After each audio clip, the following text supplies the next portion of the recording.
Hello and good night. Well, depends on what time you guys actually see it. So it's night for me. All right, enough of that. But anyway, as promised, I am back and we are going to have a conversation about HR. And not just HR, but as far as interviewing and getting a job and things like that is concerned, because I feel like it's important for us to exchange as much information with one another to be better prepared and just to elevate our lifestyle and get to what it is that we're looking for, our ultimate happiness. We all got to work right now. So in the meantime, we might as well find the best kind of employment and, again, doing the best we can for the lifestyle that we want to live and the comforts that we are afforded. With that being said, I am going to get straight into it because we're going to talk about a few different things. And I want this to be brief and easy to refer back to and quick to take things from so that you can apply it to your next gig that you apply for. All right? So first, what are companies looking for? And the reality of it is that we're looking for you.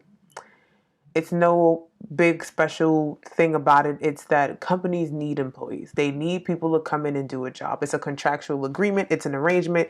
You're going to come in and you're going to do this specific task so that we both can make money. So that means that you have something that a company needs. It's your skill set. It's your knowledge. It's your ability to be present because company owners cannot do the entire job by themselves, which is why they have employees. So that sounds like a thumbs up. That's a good look, is it not? Because guess what you have? An opportunity. With that being said, let's jump into the next part about you. So, pardon me looking down, just looking at some notes. Had to write it out. Makes my life a little easier. Let's talk about finding the best version of you or making sure the best version of you is present, forward, and available. And we're going to start with a few questions like, what are you good at? So, you got to figure out what you're good at because you don't need to just jump into anything. You need to be doing things that work best for you. You got to spend 8 hours a day doing a job. Some people 9, some people 10, some people 12. So with that, yeah, you probably really, really want to make sure that you at least know what you like so that you're doing something that if I got to be here this long, at least I enjoy doing it. Not that you're going to enjoy it every single day, but that for the most part, you're happy with your choice. Make sense? Alrighty. And even further than that, what sort of lifestyle do you want to live? A lot of different jobs require different things. Something as simple as the time that you have to work. I've worked overnight. I've worked 9 to 5. They have their goods and their bads. Overnight, overall health might not be all that great for you, but that traffic in and out, getting to and from really fast, being on when everybody else is off, being off when everybody else is on, that's a really good exchange. But sometimes it's hard.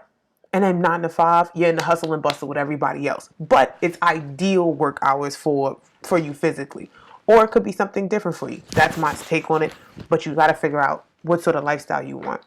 And next, how can we bring that lifestyle to pass? So if you're somebody that's a 9 to 5er, you should stay focused on the 9 to 5 sort of gigs. If you're somebody that it doesn't really make a difference. You know, I did the overnight thing because at the time it didn't really make a difference. And even now, it's not so bad. It's just that I don't want to do it anymore. So I'm not going to. Because that's not the lifestyle I want to live. So this is the kind of thing that's very important because then you make the determination early and you look for what you want and you put your investments in what you want. So now we could jump right into the next part, and that's presentation. The first piece of presentation that you have is your good old resume.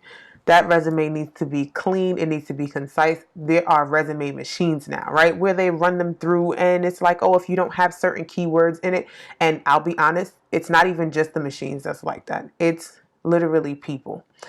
You're going to get a good 10 to 15 seconds of me reviewing a resume. And I think that that's a lot compared to most people because I'm going to look for keywords. I'm going to look for applicable experience because what I need is a certain set of skills and a certain set of experience to apply for this position. And if yours does not stand out or cater to that need, then I'm very sorry, but you are going to be brushed over. And that's important. So you need to do your due diligence in that respect, that resume needs to apply to whatever it is that you're applying for. Otherwise, you've done yourself a disservice and you probably won't get called back. I'm sorry. I'm just here to tell you the truth. The next part. Let's say that you've done that part perfectly. Once you've gotten to that part, we got to be very aware of the interview. So I'm going to tell you something that you probably don't want to know. First impressions are dangerous, right? And first impressions are not simply just being clean cut and presentable. First impressions are that you are walking into a room of people that may be biased, may have a certain kind of stereotype in their brain. So you need to be very aware of how the world perceives you. Okay? So when I started working at a few places, actually, it's not the first time this has happened. Somebody said, "Oh, you look like a Sasha." And I was like, well, I know what that means, right? And when I opened my mouth, it was a shock. It was like, oh no, I didn't think that that would come out of you. So I would tell you quickly to be aware. It's not fair. It's not right. That is all true. But guess what it is? It's a reality. So when you walk in, you might want to come with your best face forward and you want to shut down as many biases as you possibly can. Be very aware of your perception because it is something that works against you before you even know that that was a factor. So yeah, keep that in mind.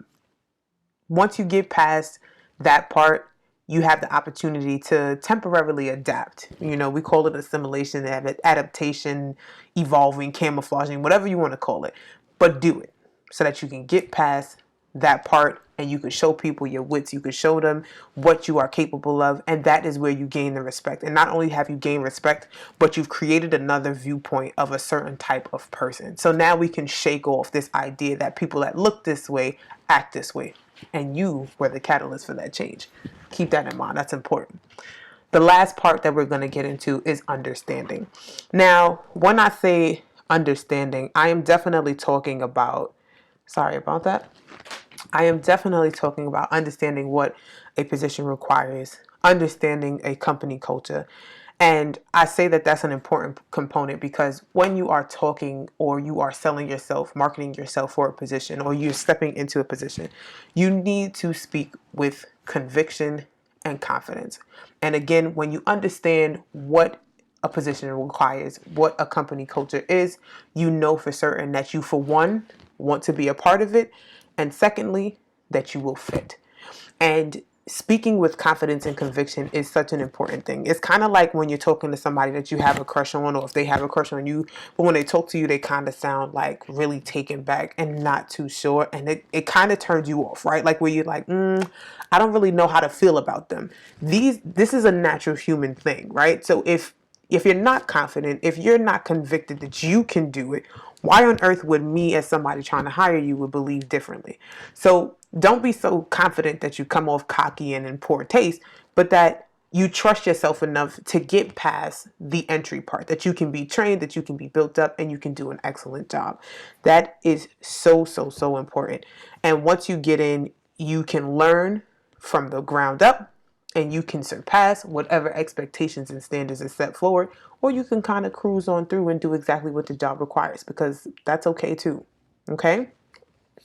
Last but not least, if you don't get picked, it doesn't matter. So what? Please understand that the world is not over because you did not get called for that job. It's important that you understand if it wasn't happening then, that means that it wasn't for you, and that is okay. Do not stop. Do not stop, do not stop, do not stop, because it is hard. It is hard. There are a lot of people out there that are doing the damn thing, that are busting their ass so that they can take that spot. There's people that's doing even more research and they could even just have slightly more experience, or that they feel like that person fits the culture a little bit better. Whatever the small little tidbit might be, don't worry about it. It's okay. You will find your place. But do not stop what you are doing. Do not give up on trying to find employment. This part is going to be frustrating, but you have to be prepared to hear a no. And you have to be grateful and a beast once you show up and you hear that yes. And all of it means that you will be fine in the end. So I think that about touches on everything. There's certain little things that you should be aware of, like how you should dress, your presentation, different things. Don't put on big ass earrings like this. It's not okay. The shadow might be cool. Well, yeah, the shadow might be cool. The lashes might be a little bit too much, but you want to go in accordance with whatever it is that you're applying for. So if you're going to be like a bartender or you're going to be like a stripper or something like that, because those require interviews too, do the full shebang. Get you some green hair, get you some bomb lashes, get you some long, cute nails. Be your best, cutest, clean self. Do what you have to do.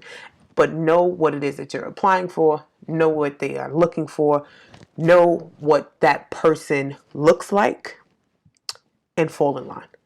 And then as you show them that you are able-bodied, that you're smart, that your wits speak a lot louder than your presentation, then you could kind of show them something else as far as a specific look and a position is concerned. So in the meantime and in between time, I hope that these little tidbits were helpful. And I want you to be the absolute best version of yourself.